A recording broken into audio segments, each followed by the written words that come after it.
Hello friends, welcome to மாங்கனி சமையல். இன்றைக்கி நம்ம மாங்கனி சமையலில் நல்லா ஒரு சூப்பரான டேஸ்ட்டில் ரொம்பவே ஈஸியாக செய்யக்கூடிய மாதிரி கொத்தமல்லி சட்னி எப்படி செய்யலாங்கிறத பார்க்கலாம். ஸோ இதை நல்லா சுட சுட இட்லி, தோசை, அப்புறம் ஊத்தாப்பத்துக்கடியெல்லாம் தொட்டு சாப்பிட்றதுக்கு ரொம்பவே நல்லாயிருக்கும். ஈவன் இதை கொஞ்சம் கெட்டியாக செஞ்சுட்டோம் அப்படின்னா நம்ம சாதத்தோடையும் போட்டு பரட்டி சாப்பிட்லாம். ரொம்பவே டேஸ்ட்டாக இருக்கும். சரி வாங்க, இப்போ இந்த கொத்தமல்லி சட்னி எப்படி பண்ணுறதுன்னு பார்க்கலாம். இப்போ முதல்ல இந்த சட்னி பண்ணுறதுக்கு ஒரு பேனில் 1 டேபிள் ஸ்பூன் எண்ணெய் சேர்த்துக்கோங்க. இப்போ எண்ணெய் காஞ்சதும் இதில் ஒரு 10 போல் சின்ன வெங்காயம் உரித்து வச்சுருக்கேன், அதை உள்ள சேர்த்துடலாம். கூடவே காரத்துக்கு 4 போல் பச்சை மிளகாய். நாம் இதில் வெறும் பச்சை மிளகாய் மட்டும்தான் சேர்க்குறோம். நீங்கள் உங்கள் காரத்துக்கு தகுந்த மாதிரி இதை கூட்டி குறைச்சி ஆட் பண்ணிக்கோங்க. அப்புறம் ஒரு 1/4 இன்ச் அளவுக்கு இஞ்சியும் சேர்த்துட்டு இப்போ இந்த வெங்காயம் லைட்டாக பொன்னிறமாகிற வரைக்கும் வதக்கிக்கோங்க. நம்ம இதில் சின்ன வெங்காயம் இல்லைன்னா பெரிய வெங்காயம் ரெண்டு எது வேணாலும் சேர்த்து செய்யலாம். இப்போ பாருங்கள், வெங்காயம் ஓரளவுக்கு நல்லா கண்ணாடி மாதிரி வதங்கிடுச்சு. இப்போ இந்த மாதிரி நல்லா வதங்கி வந்ததுக்கப்புறமா இதில் நான் மீடியம் சைஸில் நல்லா பழமாக ஒரு தக்காளி கட் பண்ணி வச்சுருக்கேன், அதை உள்ள சேர்த்துடலாம். சேர்த்துட்டு இப்போ இந்த தக்காளி நல்லா சாஃப்டாகிற அளவுக்கு வதக்கிக்கோங்க. ஸோ இந்த கொத்தமல்லி சட்னிக்கு தக்காளி அதிகமாக சேர்த்துடக்கூடாது, லைட்டாக புளிப்பாக இருக்கிற மாதிரி இருக்கும். மீடியம் சைஸில் நல்லா பழமாக ஒன்று சேர்த்திங்கனாலே போதும். இப்போ பாருங்கள், வெங்காயம், தக்காளி, அந்த பச்சை மிளகாய் இது எல்லாமே நல்லா சாஃப்டாக வதங்கிடுச்சு. இப்போ இந்த மாதிரி நல்லா வதங்கி வந்ததுக்கப்புறமா இதில் நான் மீடியம் சைஸில் ஒரு கட்டு கொத்தமல்லி தலையை நல்லா சுத்தம் பண்ணி எடுத்து வச்சுருக்கேன், அதை உள்ள சேர்த்துடலாம்.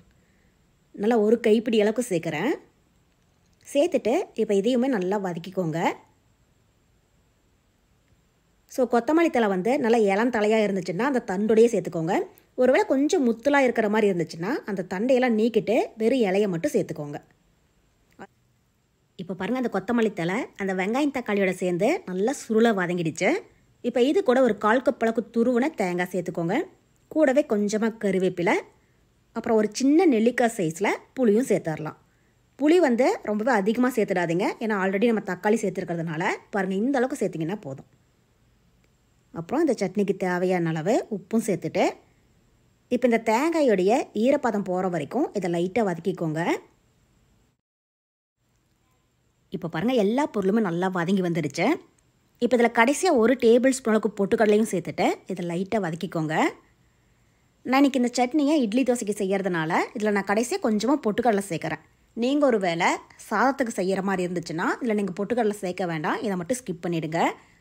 ஒரு வேளை பொட்டுக்கடலை சேர்க்குறதா இருந்தால் அதிகமாக சேர்த்துடாதீங்க, கரெக்டாக 1 டேபிள் ஸ்பூன் அளவுக்கு சேர்த்திங்கனாலே போதும். பாருங்கள், இப்போ எல்லா பொருளுமே நல்லா வதங்கிடுச்சு. இப்போ இந்த ஸ்டேஜில் ஸ்டவ் ஆஃப் பண்ணிவிட்டு இதை முழுமையாக ஆற விட்டுருங்க. கொஞ்சம் கூட சூடு இல்லாமல் நல்லா ஆறினதுக்கப்புறமா இதை நம்ம மிக்ஸி ஜாரில் சேர்த்துடலாம். மிக்ஸி ஜாரில் சேர்த்துட்டு இதில் கொஞ்சமாக தண்ணி விட்டு ரொம்பவே நைஸாக இல்லாமல் கொஞ்சம் குறகுறப்பாக இருக்கிற மாதிரி அரைச்சி எடுத்துக்கோங்க. ஸோ இந்த சட்னி ரொம்பவே தண்ணியாக இருக்கக்கூடாது, கொஞ்சம் திக்காக இருந்துச்சுன்னா தான் சாப்பிட்றதுக்கு நல்லாயிருக்கும். பாருங்கள், இப்போ சட்னி அரைச்சாச்சு. இப்போ இதை நம்ம வேறு ஒரு பவுலுக்கு மாற்றிட்டு இந்த சட்னியை தாளிச்சிடலாம்.